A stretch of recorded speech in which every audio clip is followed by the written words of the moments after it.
নমস্কার বন্ধুরা, আমি জলি ব্লগ থেকে জলি বলছি। আবারও অতদিনের পর আপনাদের কাছে রান্নাটা আমি নিয়ে এলাম। যেহেতু আমার তো সবকিছু ক্যামেরা, তারপরে এডিট ফেডিট সবকিছু আমার বোনপই করে, শুভ। তো শুভ উচ্চ মাধ্যমিক পরীক্ষা ছিল বলে ওই জন্য আসতে পারিনি। এখানে দেখুন আমি 6খানা ডিম নিয়েছি, 8 থেকে 9খানা রসুনের কোয়া, হলুদ আর একটা পেঁয়াজ, মিডিয়াম সাইজের পেঁয়াজকে আমি সিলে বেটে নেবো। আর এখানে দেখুন কড়াইতে আমি একটু সর্ষের তেলেই রান্নাটা করছি, একটু হলুদ দিলাম আর ডিমগুলো আমি দিয়ে দিচ্ছি। দেখুন এখানে আমি 6খানা ডিমের একটা ডিমের কারি করছি, প্লেন ভালো কষা কষা।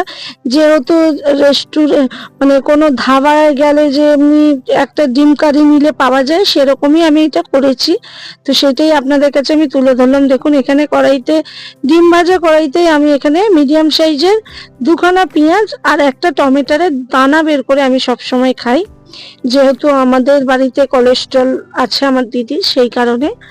আর ওই তেলের মধ্যে টমেটো আর পেঁয়াজ সব দিয়ে দিয়েছি, নুনও আর হলুদও দিয়ে দিলাম, দিয়ে ভালো করে ভেজে নিয়ে দেখুন এখানে যে আদা রসুন পেঁয়াজটা বেটেছিলাম সিলে বেটে, তো ওইটাই আমি দিয়ে দিলাম।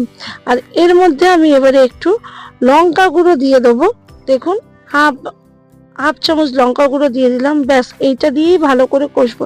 খুব চটজলদি একটা রান্না, সিম্পল রান্না আপনাদের কাছে নিয়ে এসেছি। আর এক ছিটে চিনিও দিয়ে দিলাম যাতে কালারটাও ভালো লাগে, মিষ্টি ঝাল টকের ব্যালেন্সটাও খুব ভালো হয়, সেই কারণে আমি এটা দিলাম। তো এই রান্নাটা আমার খুবই ভালো লাগে, আমাদের বাড়িতে সবাই পছন্দ করে, সবাই বলতে বাচ্চা দুটো তো খুবই পছন্দ করে।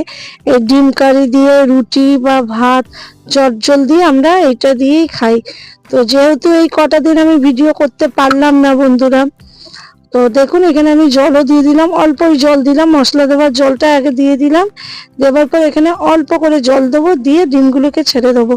আর এই কদিন ওর পরীক্ষার জন্য আমি ভিডিও ছাড়তে পারিনি, সেই জন্যে এবারে আমি ভিডিও ছাড়বো আবার 22-23 তারিখ করে ছাড়তে পারবো না, কেন ওর পরীক্ষা আর একটা বাকি আছে, সেই কারণে। দেখুন এখানে ডিমগুলো দিয়ে দিলাম, দিয়ে একটু শাহি গরম মশলা দিয়ে দিলাম, দিয়ে এবারে আমি 2-3 সেকেন্ড রেখে আমি এটাকে নামিয়ে দেবো। আর গার্নিশ করব ধনেপাতা দিয়ে, উপরে দিয়ে আমি এই রান্নাটা শেষ করব। রান্নাটা যদি আপনাদের ভালো লাগে লাইক করবেন, শেয়ার করবেন আর সাবস্ক্রাইবার করে দেবেন বন্ধুরা। সবাই ভালো থাকবেন, সুস্থ থাকবেন, আর পুজোটা সবাই ভালো কাটুক।